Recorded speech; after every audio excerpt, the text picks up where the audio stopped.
Oma. Keluar di jendela.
Lansia Bernadette Meti Harleni Suleman atau Oma Metia hidup sendirian di rumah tak layak huni di Jalan Nangka 3 RT 011 RW 02 nomor 3 Cipete Utara Kebayoran Baru, Jakarta Selatan. Wanita kelahiran Padang, Sumatera Barat 31 Maret 1941 tersebut menempuh pendidikan tinggi di Universitas Indonesia Fakultas Ekonomi pada tahun 1959. Ia lahir dari orang tua bernama Suleman, anggota polisi dengan pangkat terakhir komisaris besar, dan Martini sebagai ibu rumah tangga. Pada saat Oma Metia menginjak usia 5 tahun, Kapolri saat itu bernama Komisaris Jenderal Polisi Raden Said Sukanto Cokrodiatmojo pada 29 September 1945 hingga 14 Desember 1959. Sedangkan Jenderal Polisi Hugeng Imam Santoso baru menjabat sebagai Kapolri pada 15 Mei 1968 hingga 2 Oktober 1971.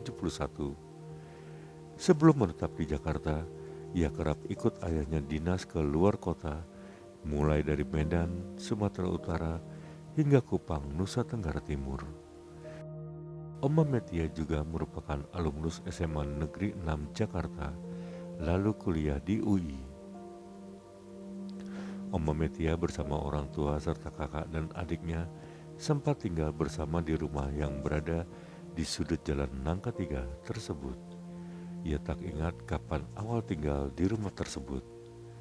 Pada Senin 18 November 2024, wartakotalive.com berkesempatan untuk melihat kondisi rumahnya. Rumah tersebut saat ini betul-betul memprihatinkan.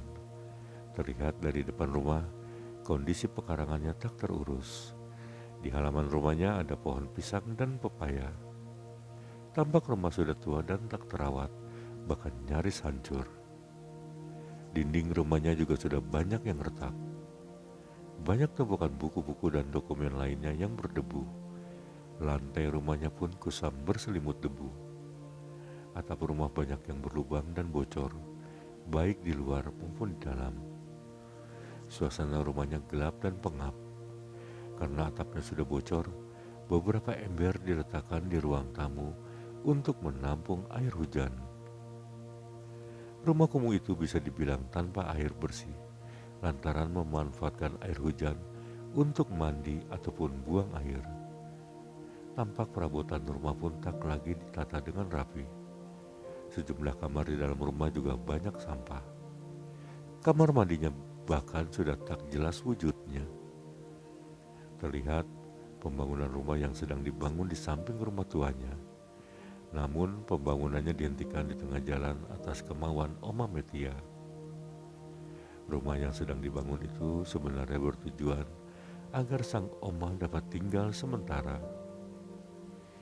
Pasalnya rumah yang saat ini ditinggali sudah tak layak. Dana pembangunan rumah itu berasal dari sepupu Oma Metia yang dititipkan melalui tetangga Oma Metia, Yanto. Yanto pun diminta mengawasi pembangunan rumah tersebut. Meski memprihatinkan, ia berharap rumahnya tetap kokoh.